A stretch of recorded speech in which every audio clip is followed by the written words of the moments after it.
कैसे पाए हम उस परमात्मा को? उसको पाने का उपाय क्या है? हमारी और आपकी आंखों के बीच में वो कृष्ण बैठे हैं, हमारी और आपकी आंखों के बीच में वो कृष्ण बैठे हैं, ऐसे भी और वैसे भी। इसलिए आंखों का तारतम्य टूटने ना पाए, आपका ध्यान एक क्षण के लिए भी कथा से बाहर ना जाए और एक क्षण के लिए भी आपका मन कृष्ण के मुखमंडल से हटकर कहीं और ना जाए। केवल और केवल भगवान के सुंदर स्वरूप का दर्शन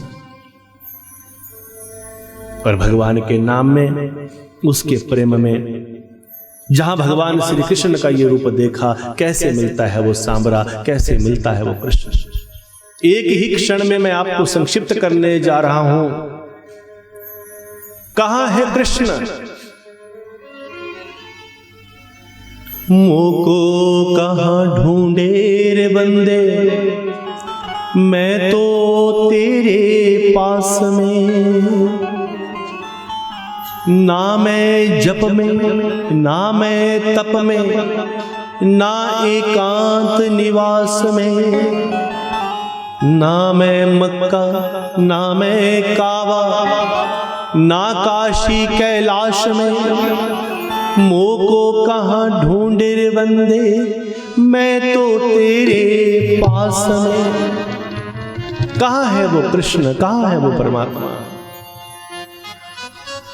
मथुरा कौन है, गोकुल कौन है?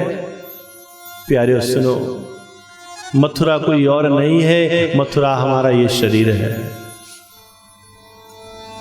जो कथाएं आपने सुनी हैं, उन कथाओं का हल्का हल्का स्पर्श हमने कर लिया। अब वहां चलते हैं जहां हम हजारों कथाएं सुनकर भी नहीं पहुंचे। कहां है ये मथुरा, कहां है ये गोकुल, कहां है वो कृष्ण, कहां है वो कंस? मथुरा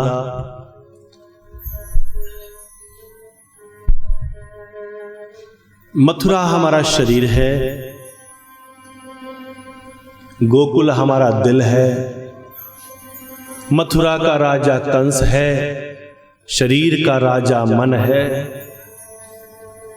वो पापी कंस जो मथुरा का राजा है, वो इस शरीर रूपी मथुरा में पापी मन बनकर बैठा है। वो बार बार गोकुल हमारा दिल है और नंद बाबा हमारी जीवात्मा है।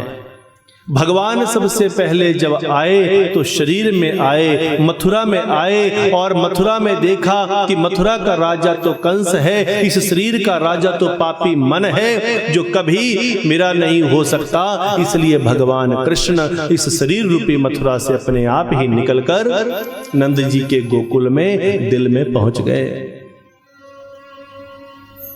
समझिए, प्यार से समझिए इस बात को। स्वयं भगवान मथुरा से चले, गोकुल पहुंचे। स्वयं भगवान शरीर से चले, दिल में पहुंचे। दिल में बैठे हैं हमारी जीवात्मा, जिसे नंद बाबा कहा गया है। परंतु जैसे ही भगवान मथुरा से गोकुल में पहुंचे, हमारे शरीर के बंधन को तोड़कर अपने दिल के पास पहुंचे, वैसे ही वो जीवात्मा जो अंदर बैठी थी, उस जीवात्मा को ख्याल आया कि कृष्णा आए हैं तो मैं कंस को टैक्स देकर आता हूं। जीवात्मा गोकुल में बैठे, दिल में बैठे कृष्ण को भूल गई और शरीर के भोग देने के लिए लग गई। जब जब जीवात्मा गोकुल से मथुरा जाएगी, जब जब जीवात्मा दिल से शरीर में जाएगी, दिल में बैठे परमात्मा को न देखकर शरीर को देखेगी, शरीर को ज्यादा चाहेगी, तब तब गोकुल में पूतना का प्रवेश होगा। और पूतना क्या है? पूतना अपवित्रता है, पूतना गंदगी है। जहां मांस है, मदिरा है, पान तंबाकू है, वैश्यगमन है, पर स्त्री संग है, पर पुरुष संग है, कुदृष्टि है, गंदा भाव है, वहां पर पूतना का वास है। जिस घर में गाली गलौच है, मारपीट है, स्त्री का सम्मान नहीं है, अपने पति का सम्मान नहीं है, सास ससुर की सेवा नहीं है, जहां पर कोई भी ऐसा मिथ्या आहार विहार है, वहां पर पूतना का प्रवेश है। फिर भी कृष्ण सोचते हैं कि नंद जी गए हैं मथुरा, कोई बात नहीं, थोड़ी देर के लिए गए हैं तो कन्हैया स्वयं ही नंद की रक्षा करने के लिए और नंद को आनंद देने के लिए भगवान कृष्ण पूतना का अंत कर देते हैं। जब पूतना का अंत हो गया, जो गंदगी खत्म हो गई, जब ये अपवित्रता समाप्त हो गई, तो कौन सा तत्व पैदा होता है? मान लीजिए आप में से किसी भी व्यक्ति की कोई भी बुराई है, आप में से किसी भी व्यक्ति की कोई भी बुराई है, मान लीजिए हमारी कोई यहाँ पर कोई देवी बैठे हैं, उनकी आदत है कि वो बड़ी निंदा चुगली करती हैं। कथा में आए, कथा सुनी, अचानक से वैराग आया, मैं क्यों किसी की निंदा चुगली करती हूँ, आज के बाद मैं किसी की निंदा चुगली नहीं करूंगी। कथा से उठी, 4 दिन हुए, बड़ी अच्छी से रही, आज से मैं किसी की निंदा चुगली नहीं करूंगी। अचानक से 4 दिन बाद कहीं विवाह चल रहा था, वहां 5 माताएं बैठकर किसी की निंदा कर रही थी। तो ये वाली देवी जिसने निंदा छोड़ दी है, वो उनको ऐसे दूर से देखती है, कैसी है, मैं तो नहीं बैठती किसी के पास, हाँ, मैं तो कोई निंदा नहीं करती, हाँ, मुझे कहाँ इतना टाइम है मैं किसी के पास बैठूं जाके निंदा करूं, मैं नहीं बैठती। ये भाव है ना, 4 दिन पहले वही देवी वैसी ही निंदा करती थी, 4 दिन बाद उसने निंदा करना छोड़ दी है। 4 दिन बाद किसी और को निंदा करते हुए देखा तो मन में ख्याल आया, ये तो बड़ी बेकार है, हाँ, मैं नहीं करती निंदा, हाँ, मेरे पास कहाँ टाइम है, हाँ। ये भाव है, इस तत्व को कहा गया अहंकार। क्या कहते हैं इसको? अहंकार आ गया अंदर। बुराई तो खत्म हो गई, निंदा चुगली तो छोड़ दी, पर पैदा क्या हो गया? मान लीजिए कोई भाई है मेरा, वो दब के शराब पीता है, रोज अपनी पत्नी को गाली गलौज करता है, बहू बेटे के ऊपर चीखता है, ये है वो है। कथा सुनी, वैराग आया, अरे भाई क्या रखा है, अब परमात्मा का नाम सुने। स्वामी जी से कथा सुनी, बढ़िया है, आनंद से रहते हैं, पेट भर लिया, पूरी जिंदगी पी, अब काहे को पिएंगे। अचानक से पीना छोड़ दिया, 2 दिन बाद देखा गांव में कहीं पर 4 लोग बैठ के शराब पी रहे थे, तो जा रहे थे अपनी गाड़ी से, देखो कितने गंदे लोग हैं। मतलब 4 दिन पहले खुद जिस मंडली में बैठते थे, आज वही मंडली बुरी भी लग गई और अपने अंदर से अहंकार आ गया कि मैं तो बहुत श्रेष्ठ हूं। ये जो अहंकार तत्व है, याद रखिएगा, बुराई से भी अधिक पावरफुल अहंकार है।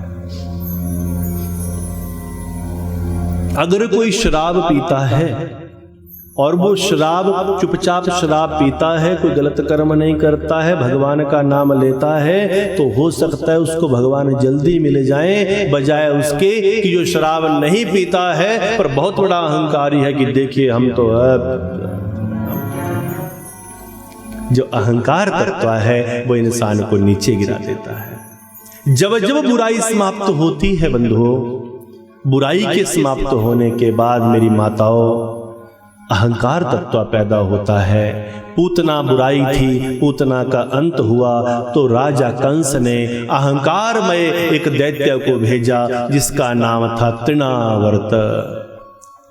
तृणावर्त को भेजा, जाओ कृष्ण को समाप्त कर दो, बलराम को समाप्त कर दो। अभी कृष्ण करवट लेना भी नहीं जानते थे, पलना में लेटे थे, एक दूसरे की तरफ दोनों भैया देख रहे थे। और वो तृणावर्त आता है, और तृणावर्त का स्वरूप कैसा है? दैत्यो नामना तृणावर्तः कंस भृत्या प्रणोदिता चक्रवाता स्वरूपेण जहाँ राशि न भर्मकम। चक्रवाता स्वरूपेण, अहंकार कैसे आता है?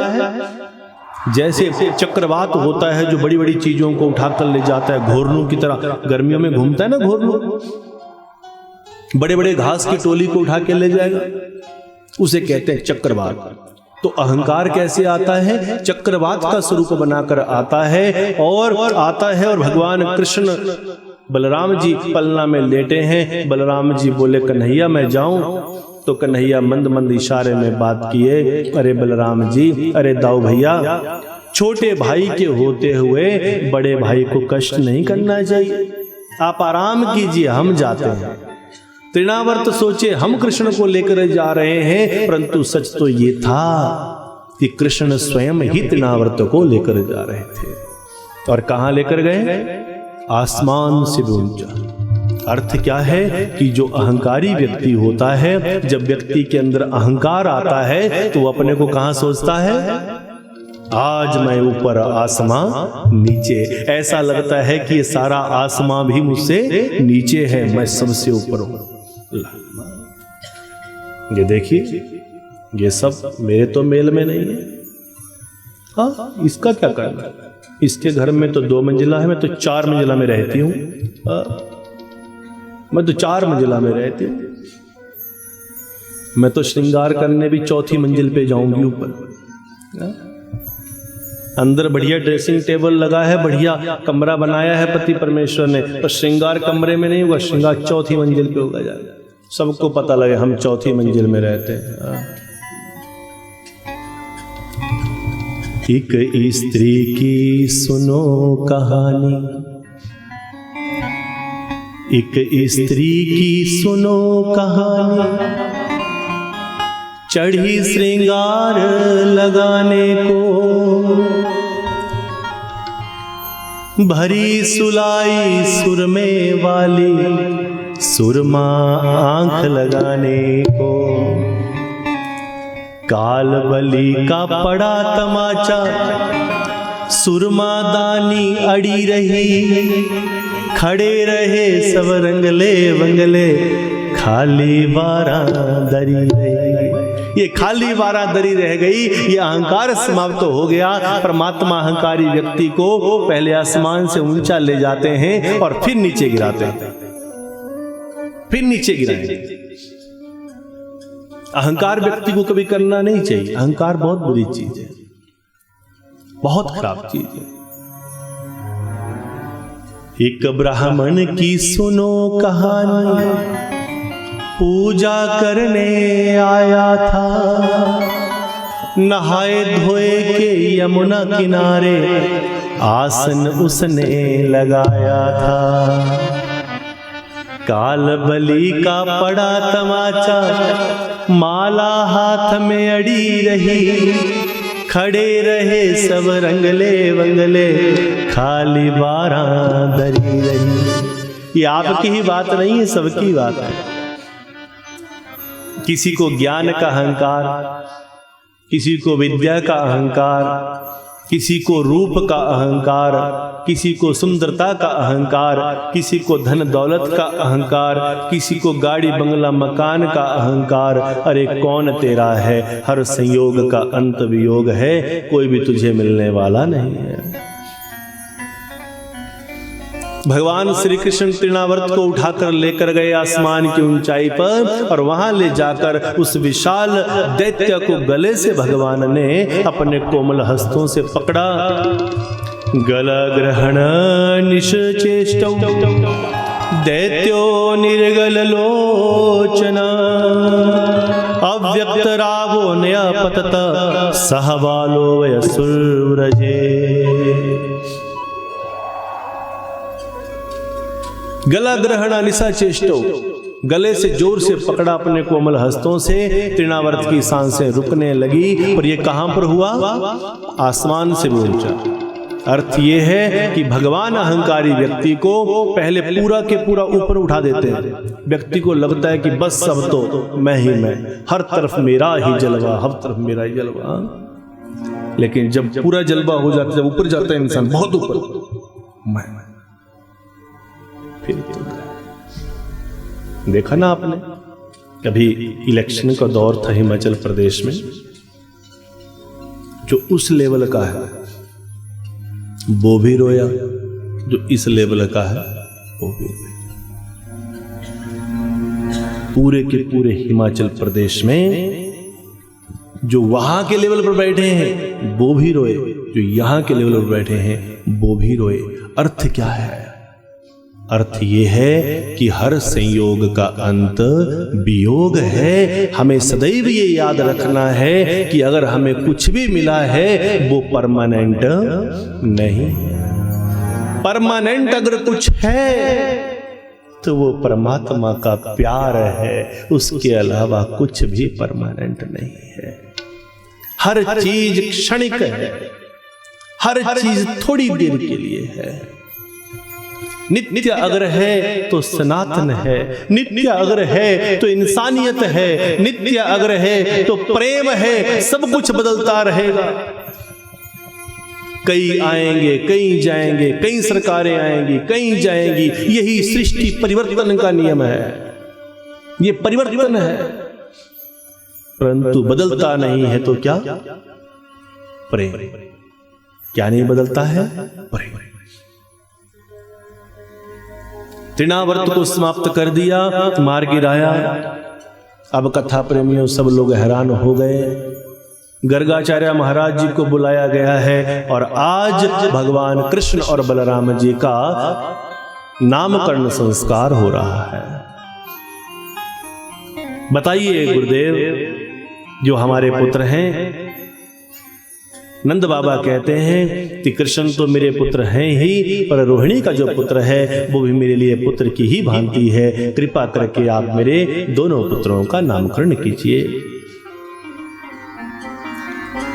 अयं हि रोहिणी पुत्रो रमयन् सुहृदो गुणैः आख्यास्यते राम इति बलाधिक्याद बलम विदु। ये जो रोहिणी का पुत्र है, भगवान राम की तरह इनमें बल होगा, इसलिए इनका नाम बलराम होगा। और कृष्ण भगवान का नामकरण होने लगा।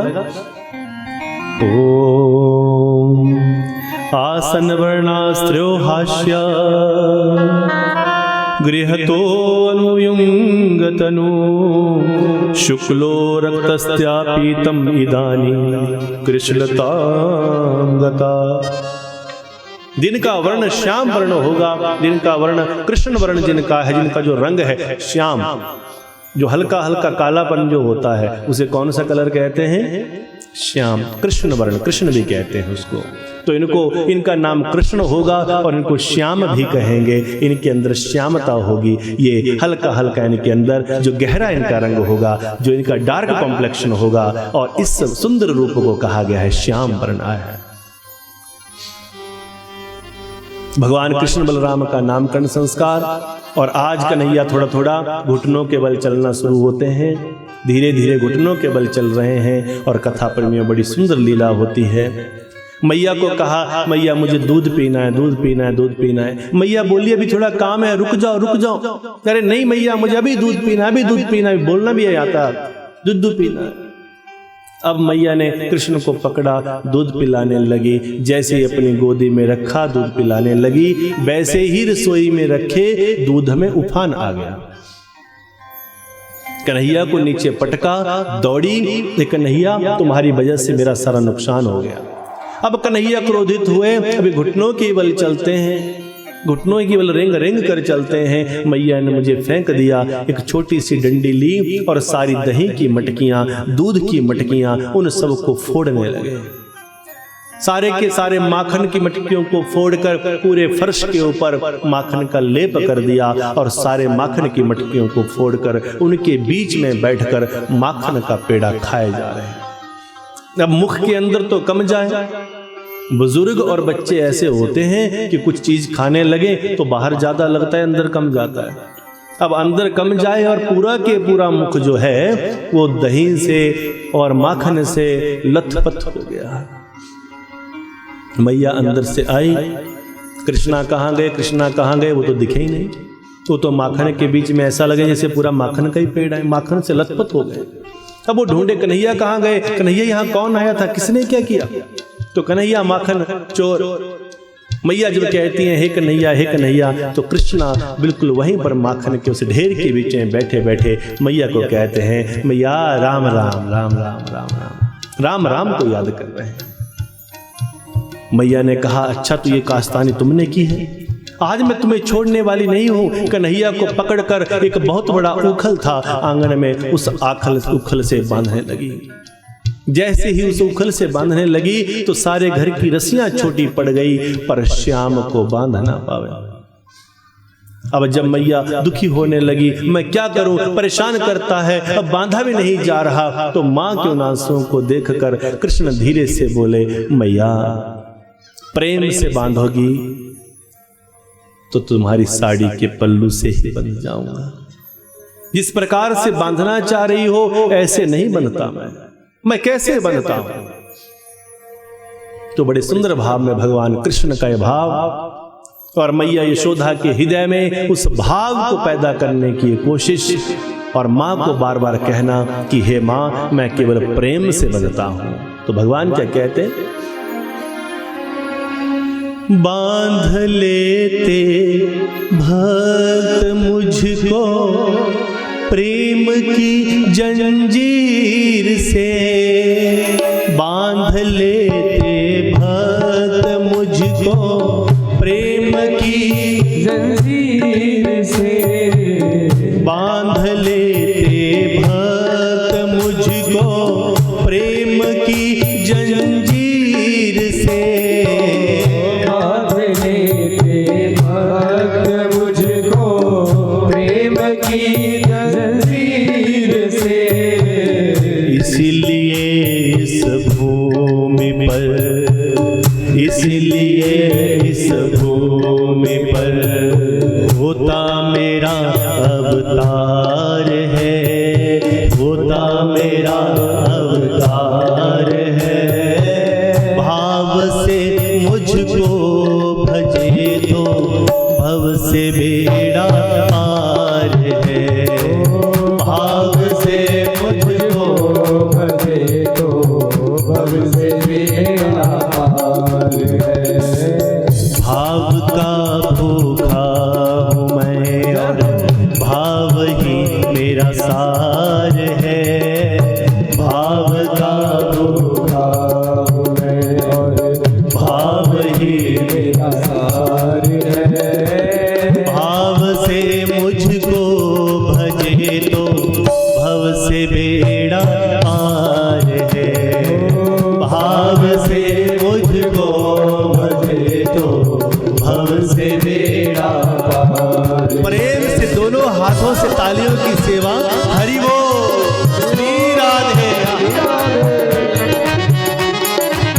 बहुत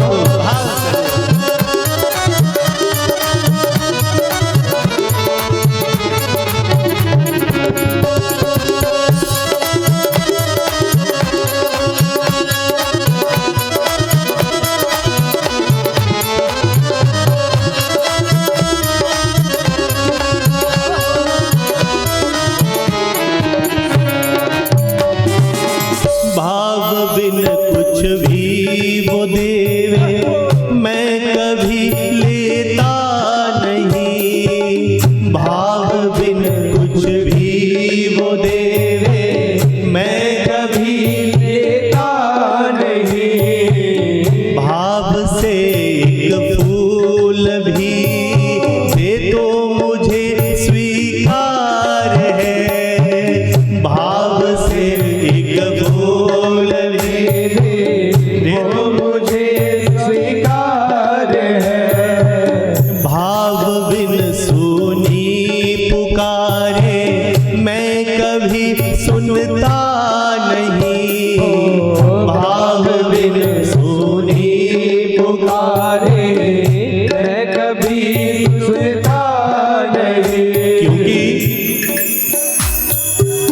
तेरे भक्ति भाव की, ओहो तेरे भक्ति भाव की, आहा तेरे भक्ति भाव की, ओ तेरे भक्ति भाव की, करती मुझे लाचार है, करती मुझे लाचार है। भाव से मुझको भजे तो भव से बेड़ा पार है, भाव से मुझको प्रेम से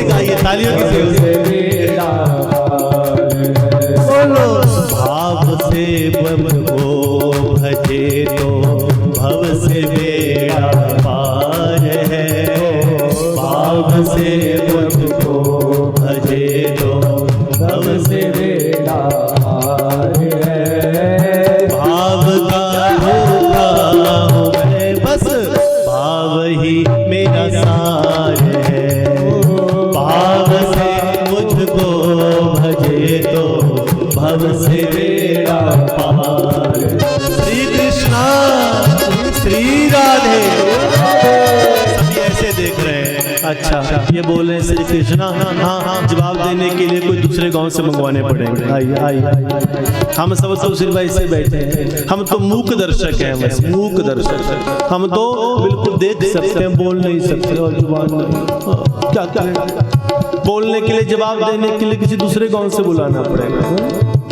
श्री कृष्णा श्री कृष्णा, गूंगा ना बोले हमें कोई, अब तो हम बोलेंगे। श्री कृष्णा बांके बिहारी लाल की, गोविंद गोपाल की, कृष्ण कन्हैया लाल की, हरि बोल। राधे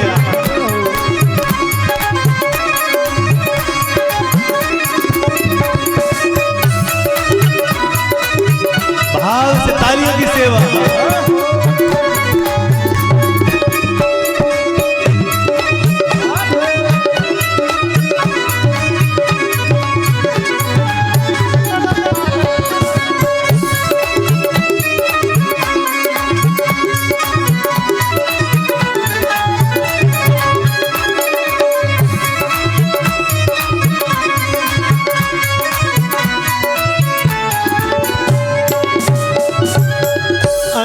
धन और वस्त्र भूषण कुछ न मुझको चाहिए।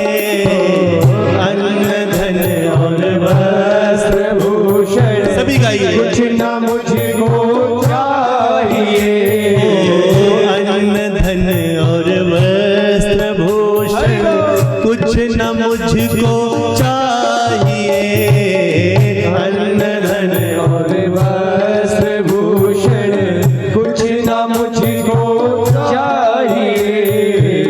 आप हो जाए मेरा, ओहो आप हो जाए मेरा, बस यही मेरा सत्कार है, यही मेरा सत्कार है। भाव से मुझको भजे तो भव से बेड़ा पार है। भाव से मुझको भजे तो भव से बेड़ा पार। ओहो भाव का भूखा हूँ मैं और भाव ही मेरा सार है। भाव का भूखा हूँ मैं और भाव ही मेरा सार है। भाव से मुझको भजे तो भव से बेड़ा पार है। भाव से मुझको भजे तो भव से बेड़ा पार। ओ भाव से मुझको भजे तो भव से बेड़ा पार है। भाव से मुझको भजे तो भव से बेड़ा पार है। भाव से मुझको भजे तो भव से बेड़ा पार है। भाव से मुझको भजे तो भव से बेड़ा पार है।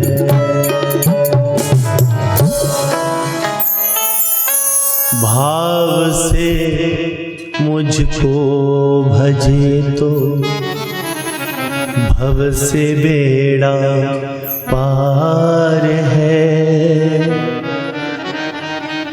भाव का भूखा हूँ मैं और भाव ही मेरा सार है।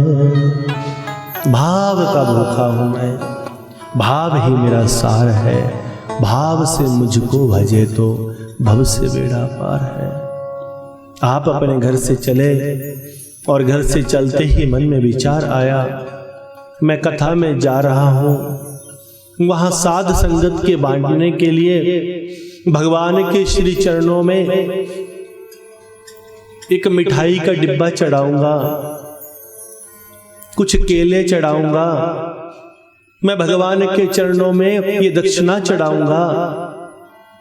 जो आपने मिठाई चढ़ाने की सोची, जो आपने केला चढ़ाने की सोची, जो आपने दक्षिणा चढ़ाने की सोची, जिस क्षण आपने सोचा उसी क्षण वो परमात्मा के पास पहुंच गया। आपका प्रसाद, आपकी मिठाई, आपकी दक्षिणा यहां पहुंचने के लिए बहुत समय लगा, परंतु वो सब कुछ भगवान के चरणों में उसी समय पहुंच गया जब आपके मन में ये विचार आया। उसके बाद जो आपने चढ़ाया उसे तो आप लोगों ने, हम लोगों ने मिलकर खा लिया, परमात्मा ने नहीं खाया। परंतु याद रखें कि परमात्मा ने वो भाव लिया, जो आपके अंदर भाव जागृत हुआ कि हां मैं कथा में जाऊंगा, वहां साध संगत के लिए मैं ये चीज बांटूंगा, मैं परमात्मा के चरणों में ये चीज चढ़ाऊंगा। जब हम सोचते हैं, जब हम विचार करते हैं, तो ये चीज पहुंच जाती है भगवान के चरणों में। भाव का भूखा हूं मैं, बांध लेते भक्त मुझको प्रेम की जंजीर से, बांध लेते भक्त मुझको प्रेम की जंजीर से, अन्न धन और वस्त्र भूषण कुछ न मुझको चाहिए, प्रेम से एक फूल भी दे तो मुझे स्वीकार है, भाव बिन सूनी पुकारे मैं कभी लेता नहीं। अगर तुम कितना मर्जी पुकार लो, कितना मर्जी चीख लो, तुम्हारी पुकारें भी सूनी रह जाती हैं जब तक उनमें भाव नहीं है। प्रेम तत्व के साथ भाव का होना अत्यंत आवश्यक है।